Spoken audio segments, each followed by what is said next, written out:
湾的观光果园不少，这里有唯一的立体水果隧道。老板娘忙着夹接果藤，要让番茄长在各种高度，这是让客人方便采果的贴心。你要捡的时候要问阿公哦，然后他就一直阿公这颗可以吗？阿公这颗可以吗？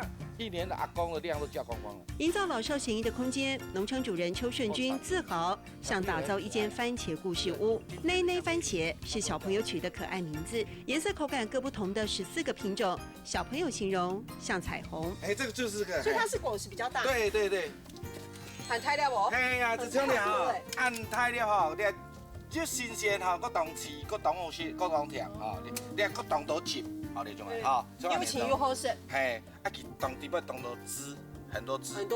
嘿，特性不同的番茄要交错种在一起，技术上有考验，日照条件、蔬果步骤都要经验。第一个，你技术面一定要有；第二个，你要服务的心态一定要有。你本身农场主人的个性魅力也很重要。我喜欢这种生活。主人的活泼性格的确反映在果园，说自己不画地自限。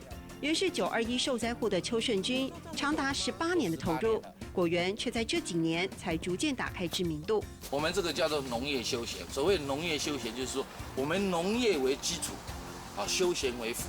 我们就算没有客人来我们这边的时候，我们还是要工作，我们还是做我们的农业生产。农场另一头，一亩日本品种玉米田是邱顺军的新尝试。这个生吃最好吃。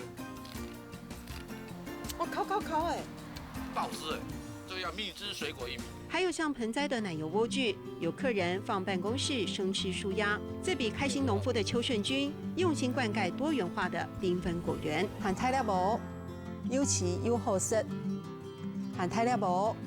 又齐又好食。